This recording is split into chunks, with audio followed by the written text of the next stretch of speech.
The Lord of the Rings has quite recently been a hotly contested topic between the political left and right. Both sides, of course, attempting to claim J.R.R. Tolkien's masterpiece work for themselves, explaining how it just so happens to support their precise policy in damn near total. And one of the latest offensives in that struggle comes from The Atlantic, with the article titled "Why Elon Musk Needs Dungeons and Dragons to be Racist." Now, as for how this ties into Lord of the Rings, the author of the article, Adam Server, goes to some length to explain how Dungeons & Dragons is largely based upon Lord of the Rings, in particular how its early views on race were formed, and I largely agree with him on this, so we're going to skip past it and head a bit deeper into this interesting little article, as we must immediately also point out something fascinating here.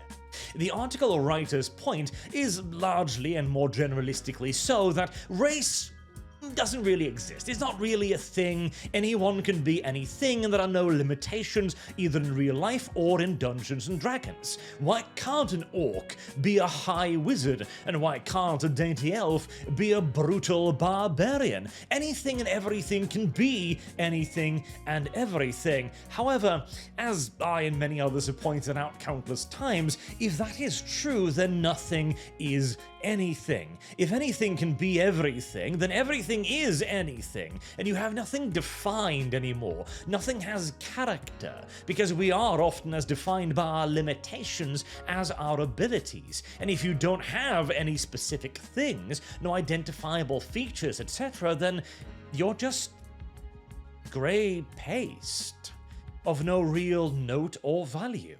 And the author apparently agrees with me on this, as he begins here by saying, I didn't really have a chance in being attached to Dungeons & Dragons, been interested in it, saying that he's black and Jewish. But why did you feel the urge to even mention that? It has no bearing on anything, of course. Incidentally, this is our black Jewish author here.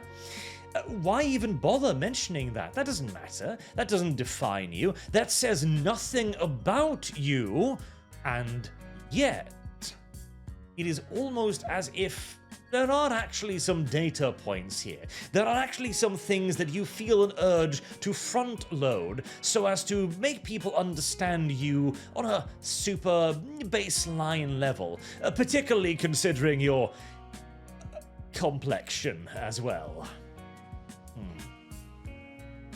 But let's get into it, shall we? It was rare for me to see another person of color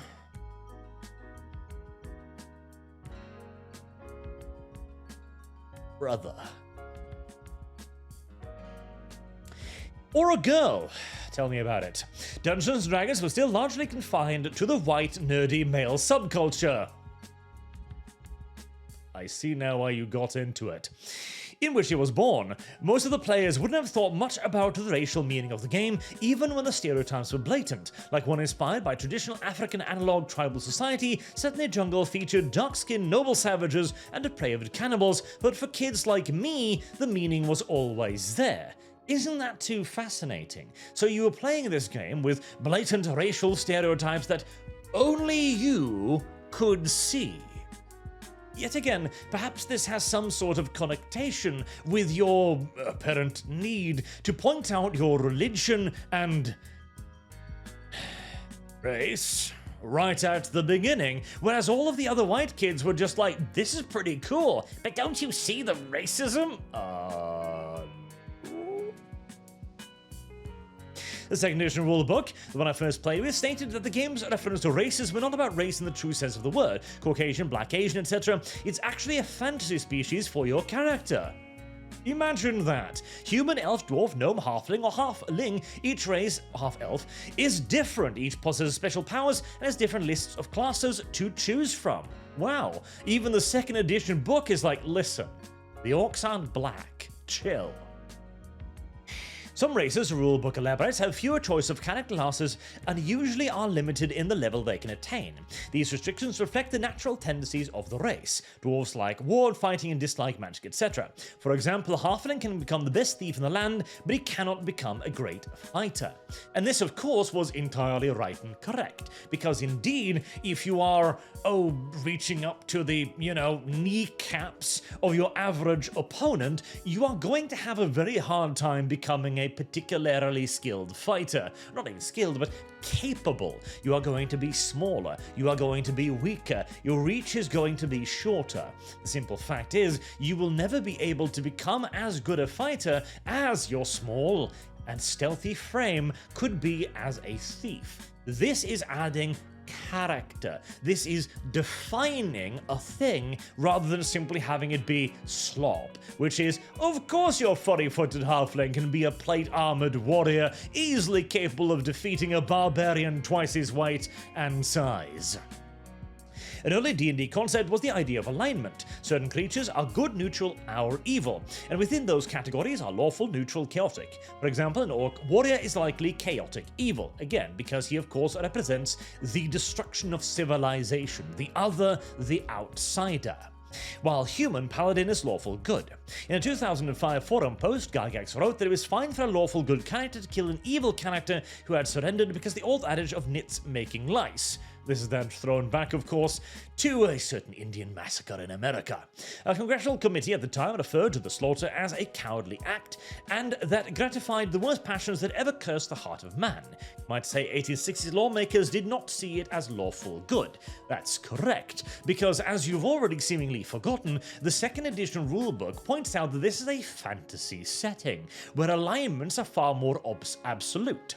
A evil character is actually evil, as in ontologically evil, as in naturally predetermined evil. It is a gnoll, it is a savage orc, it is a drow, it is a species that is just the bad guy. They aren't Indians.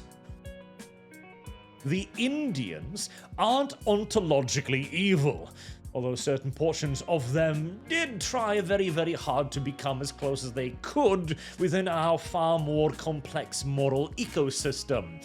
So, yes, a lawful good character can indeed kill an evil one because it is evil. Actually evil. In the same way that you might say that it's okay to, punch a Nazi or something. Tolkien was hardly the only influence on D&D, but in the game, as in the book, certain characters' fundamental traits were determined by their race. A dwarf couldn't do magic, an orc was dumb and violent, an elf couldn't be ugly, although some races, such as humans, were capable of a range of classes and alignments. In a fundamental way, characters were born into their proper place. Yes, into their actually defined places. An elf is an elf because he is beautiful. An orc is an orc because he is ugly and stupid and has snarly teeth. A halfling is a halfling because he is short and hairy-footed. That is simply what it is. However, in modern D&D, there is no particular reason why an elf cannot be short and hairy-footed. There is no reason why an orc cannot be ethereally beautiful like an elf. And there is no reason why a halfling can't be stupid snaggletooth. This immediately means that you don't have an elf, an orc, and a halfling anymore. You have 3 humans. That's it. The entire purpose, again, of a fantasy world was to allow you to engage with fantasy concepts like absolute good, absolute evil, or easily definable races, things that we don't have as much of in the real world. Again, the apparent focus on fantasy has somewhat escaped us here. The prevalence of racial stereotypes in such games stems partially from the necessity of game design. Games, especially those meant for teenage boys, are likely to revolve around action and adventure, which means violence. Game designer needs disposable enemies, baddies who are immediately recognizable as such, and whom you can slaughter without regret. Yes, literally, yes. In fact, one of the easiest ways and quickest ways to end a campaign is to place somebody in a moral predicament of, say, Do you bludgeon the goblin children to death? Where if one's own normal moral compass of being a human being says, don't beat the baby to death, what the fuck's wrong with you? But in-universe moral compass says, it's evil. If it gets a chance, it'll rape you, okay? That's just guaranteed. Austin Walker, a black game designer, again, why do you feel the need to point that out? What about being black makes you want to say a black person? Why do you lead with it? Why do you capitalize it? It's a strange thing to do considering your wider position yet again. Who hosts the podcast Friends at the Table, described to me as terrible alignment of design goal and cultural biases just being mashed together. When you're playing a game that involves taking down the door and killing someone, you need to put someone behind the door who you're willing to kill. Yes, duh. Another way to describe the imperative is that creators are often bound by the hero's journey.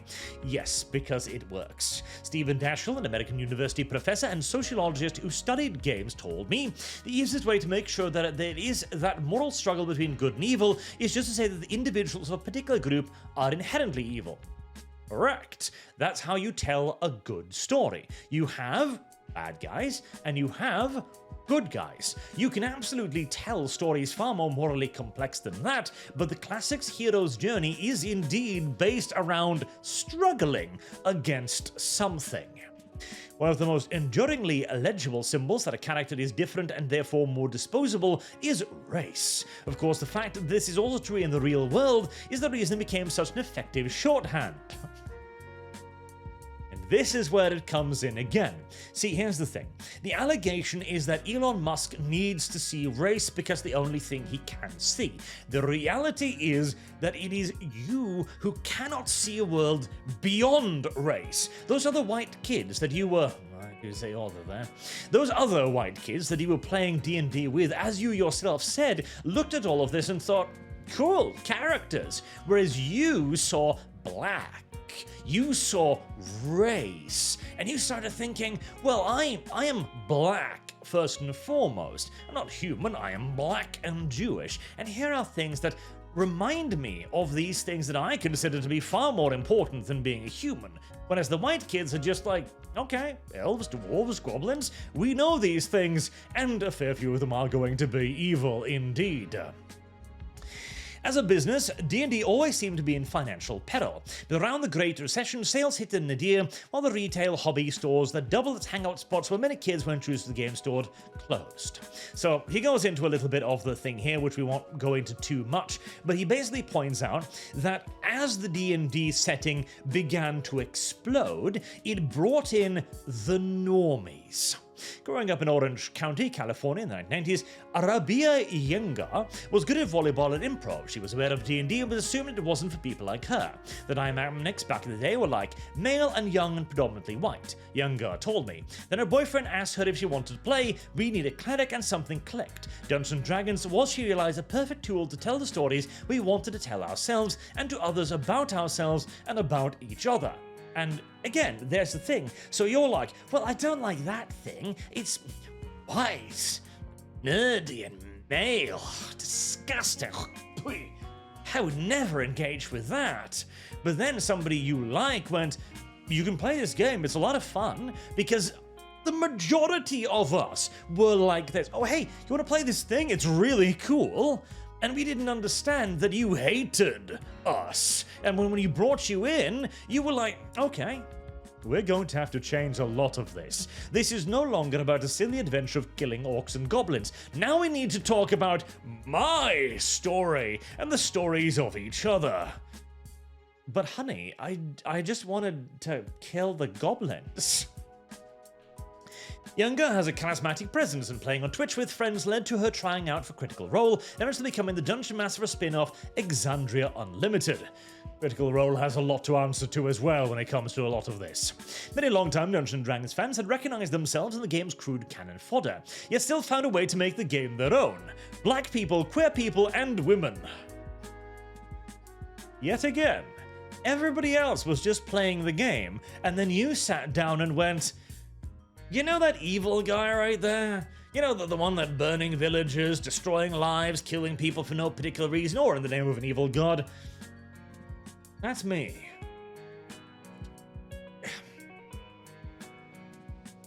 Dude. Wizard saw that the audience was changing and began to think about how it could make the game more inclusive, or more correctly, Wizards saw that their audience was beginning to become far more aggressive towards them and were threatening them with allegations of racism, sexism, homophobia, etc. This was a major attitude shift from having actual fans to having antagonists within the ranks. Back in 1975, when prodded about gender stereotypes in D&D, Gygax had written that he'd considered adding women to a section of the rulebook, including raping and pillaging, whores and tavern wenches, and hags and crones, as well as adding an appendix on medieval harems, slave girls, and going Viking. I feel like that was probably a joke, but who knows?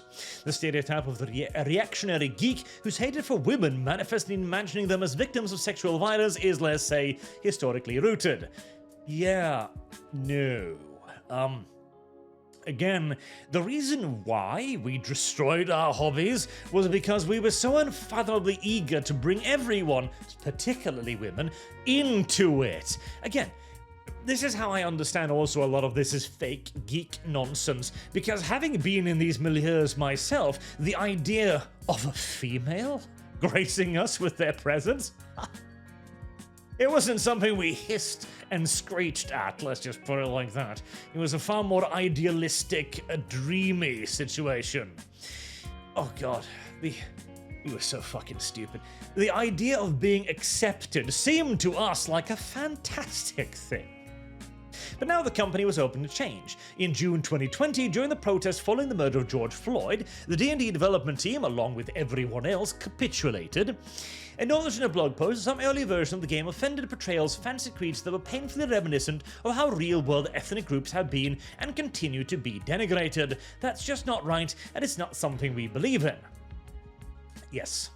That's what we call a self-report, where D&D, realizing that they're about to be called racist by a lot of really racist people, decide to leap out in front of the ball and go, hold on, we're not racist, the person we owe everything to is racist. In 2022, Wizard announced that it would be removing the word race from the game and substituting species, noting that race is a problematic term that has been prejudiciously linked between the real-world people and the fantasy people of D&D world. It was also adjusting the lore of the D&D multiverse to be more diligent in extracting past prejudice. Since then, it has removed the kind of rules that made it difficult for hobbits to be fighters or for dwarves to use magic, although different species retain distinct traits. No, they do not. Not beyond the purely cosmetic. See, there's the thing.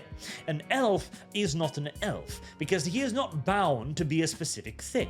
He isn't even particularly talented in specific things. He might have a handful of different attributes here and there, but an elf can be anything. An elf is simply a PC, a player-controlled character, and can look, act, behave, and do exactly whatever you want him to do, without being bound with the laws of the reality in which he inhabits. Again, going back to the example of the Hobbit. A Hobbit can never be as fine a fighter as an orc because of all of the inherent advantages in being a fighter that an orc will have over a Hobbit.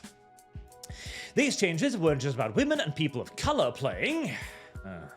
Greg Tito, a former spokesperson and podcaster for Wizards, told me that the white players expected more and better from them too, and I think that was, significantly because everyone was wanting D&D to do better. Yeah. Now, actually, to be fair, yes, there was absolutely a lengthy period when the left was literally so unfathomably politically dominant that it described the world to us. It determined what reality was. Again, I cannot overstress how powerful the left was. It put us into a position where it became socially acceptable, not just acceptable, but expected to be able to look at a man in a dress and go, ma'am? And again, because we were swimming so deeply in the leftist waters, most of us did indeed just offer up the socially acceptable opinions. Of course we need more black people and women in D&D. Are there any rules against them joining to begin with? Never mind, we definitely need more of them. How can we do that? Catering to them near exclusively? Okay, seems weird, but alright.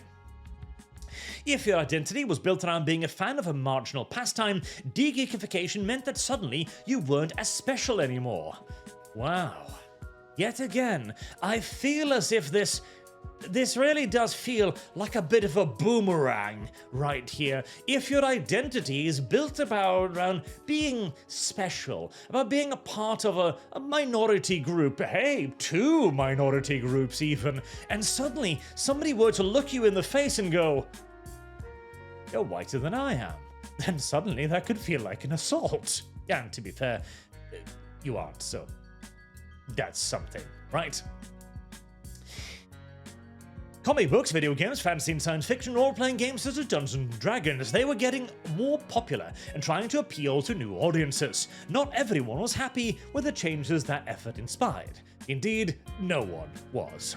And going woke, of course, simply just means racism in this case, obviously. Literally, woke is a slippery term, but it often boils down to things not being quite as racist or sexist as they used to be. Again, you've simply defined anything to be racist or sexist if you don't like it.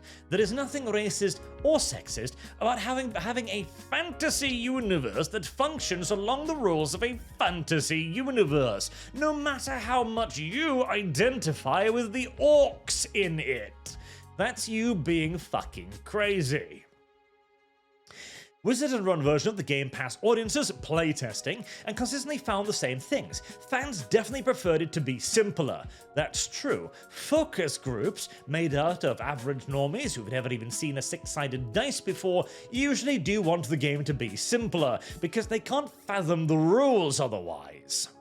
Riggs told me many players, myself included, have always been turned off by all the rules. I fucking wager. Which could slow down the game tremendously and often led to session-killing arguments, but that was part of the fun from other people. However, fuck your fun, apparently. B. Dave Walters, an influencer who served as a dungeon master for the Strange Things cast, told me the early version of the games was very adversarial and it was hardcore, right? Now it's a collaborative story that you're telling together. He has no problem with people feeling nostalgic or preferring these older versions. The problem, he said, is that when that comes right after that is, therefore no girls allowed. Therefore the plot of this adventure is the orcs have come and have enslaved all the women and the children. So he has no problem with it, except he has a problem with it. You're free to do whatever you want, so long as you don't do that thing. We're gonna write the rules so that you can't do that thing. For Riggs, acknowledging racist or sexist material in earlier iterations of D&D is not a way to insult or denigrate its founding fathers. Really? So calling somebody a racist is not an insult in your dictionary. I see. I think you're a lying whore, but that's just me. But a tribute to the power of what they made despite their shortcomings. The fact that D&D has spread all over the world in so many different cultures, subcultures, races, religions, etc. is a proof of the power of the medium, he added. Clinging to the racist, sexist, troubling things that they put in the early editions of the game seems not only foolish, but disrespectful to the thing they created. Listen, I know the thing you made better than you. I've elected to redefine it on your behalf, and I've come to the conclusion it's better now. Racist. Besides, players who didn't like the new rules didn't have to follow them. There's nothing stopping anyone from playing a version that still has the original restrictions or ones that feature more traditional heroic characters or storylines. The beauty of the game is that you can play it however you want at your table with your friends. Fantastic, we agree. Now you go away. You make your own tabletop game. You make your thing and leave me to my thing. It's like, buddy, it's make-believe. No, it's make-believe to you.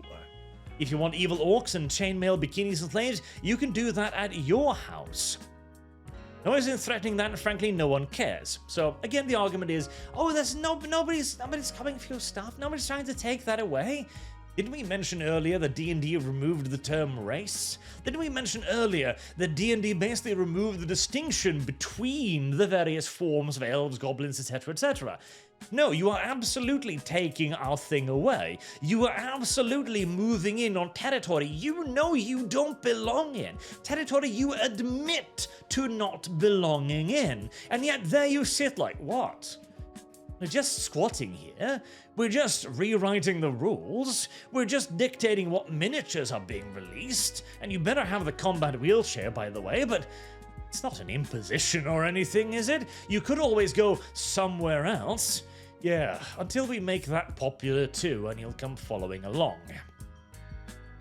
Maybe the most interesting thing about their reactionary backlash to D&D is that it is not unusual. Virtually every geek pastime has experienced something similar. Correct. Now he goes on to mention the Ghostbuster female reboot, which was shit, Star Wars The Acolyte, which was shit, Rings of Power, which was shit, and Gamergate, which also unveiled an absolute metric assload of shit. That is correct. When you enter into something, you destroy it.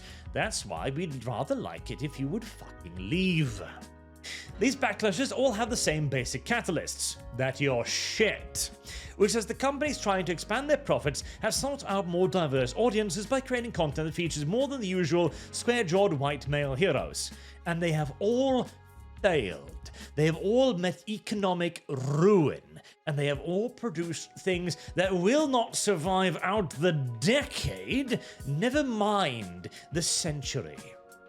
In June, Musk invited X-users to offer divisive facts, which to train Grok, as we finally get to the Musk part of this article. The company's AI chatbot. Lonzale, the investor in Palantir, Unreal, and Erebor responds, different races have different IQs, and that reality is a big determinant of their supposedly cultural advantages and disadvantages. That is indeed a divisive fact. It can, by and large, be indicated by research too, but it is absolutely divisive. In an experiment run in July by my colleague Mathieu Wong, Grok was the only one of 5 major chatbots willing to write a program that would check if someone is a good scientist based on a description of their race and gender. And again, you are the one sitting there going, we're not trying to take anything away, but this thing you made? It's racist, and you're gonna have to take it away. Musk has endorsed such biological determination himself. And hey, again, I don't even agree, but once more you demonstrate that you are the one trying to take things away. I don't give a shit if you want to make your, what was that lovely little game? Thirsty sword fighting lesbians. If you want to make that your RPG adventure, go do it. But you'll never do, you always squat in other people's places. As right now, you are trying to determine what Grok can and cannot do. As one such argue, based on highly dubious math, that some black students at a historically black college and university have IQs that indicate borderline intellectual impairment. So this one is also rather interesting that I did manage to dig up, because this was the post in question. It is no longer on Twitter. The average IQ of US Army Air Force pilots is about 120, and the figures I've seen for major airline pilots range from 115 to 130. Okay, I don't know the source of that, but let's assume it's correct for now. By contrast, the mean IQ of grades from those of the United Airlines HBCU partners, which is a series of colleges or universities, or no, the equivalent, that have an arrangement with United Airlines to have their candidates be given preferential treatment and access to interviews at United Airlines, is about 85 to 90 based on the average SATs at those schools. The SAT correlates reasonably well with IQ. Okay, so that is the argument. There are colleges that have an average IQ of 85 to 90 that are given interviews at United Airlines because of their status as partner colleges. Okay, to put this in context, the HBCU IQ averages are within 10 points of the threshold of what is considered borderline intellectual impairment, while the pilot's IQ averages are within 10 points of what is considered intellectually gifted. So, the argument here is that he is making is that maybe schools that, based on SAT, which is the scores, tend to score remarkably low, shouldn't be given preferential access to flying airplanes. I mean, I haven't looked enough into it to make a firm decision, but it doesn't sound entirely unreasonable. Science backing up the idea that race can make someone good or bad, scientist or airline pilot is as solid as the logic behind orcs can't be wizards or a hobbit can never become a great fighter. Oof. I mean, You said it, not me. I wouldn't be dead saying that on YouTube. I would... No. I would not, on YouTube, make the argument that human races are as equally... Like, you can look at a human race, and go, yeah, that's kind of like a halfling being a fighter, makes sense? Because as we've already discussed, yeah. Oh well. This vision is a racial rigidity in which people can be sorted into categories that quantify their potential, and has nothing to do with genetics. Yeah, being, at the average height of one's hips and have massive plodding furry feet is not at all an indicator of one's ability to wage war with swords against enemies twice one's height. Of course not, that would be silly. It is a political creation, a descendant of the same racist pseudoscience that was prominent in Tolkien's time. In this sense, what we call scientific racism could be called fantasy racism. Instead, a belief that people can reduce to quantifiable numbers like so many digits on a character sheet. Again, you're the one saying it, not me, nor Elon for that matter. The races might be fancy, but the effects of racism are real. After Musk's Doge gutted USAID, he insisted that no one has died. That wasn't true, people had already died, and hundreds of thousands more will follow every year because America cuts its foods and medical aid to the world's poorest. Yes, American aid. America is not responsible for the rest of the world, and indeed the fact that America has perceived itself as responsible for the rest of the world has been one of the key failings of the United States. Musk must not have cared, perhaps he saw the dead of the global south as so many nameless orcs. Wow. Again, if Elon Musk's racial worldview is half as strident as yours, maybe. The changes to the D&D community, however, cannot easily be reversed. They are as much a product of the contemporary world as the original game was in the 1970s, and as Tolkien's books were of his age. Yenga told me she isn't worried about Musk ruining D&D. Musk is welcome to waste his money on trying to make everyone play the version of D&D that he thinks should exist in the world. Yenga said, that's never been how that works. Everyone will play it how they want, or they'll play something else. Correct. They will indeed probably play something else. And I wish to also point out a thing here. The current worldview around race is maybe, if we are being optimistic here, 50 to 60 years old. Our idea of everyone being born equal, of there being absolutely no distinguishing features, no differences between the various races of the human species, is less than a century old.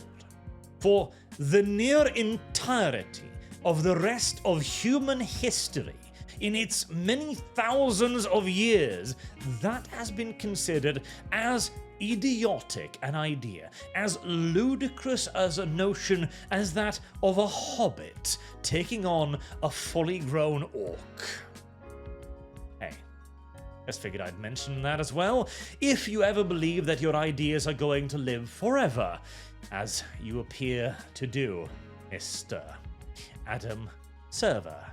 Again, just saying, at the very least, if the world does change back to what it's been for the majority of history, you will be on the privileged side. Again, at least as far as you saw it. Until next time, I've been Arch. Thank you all very much for watching. I do hope to see you all again soon.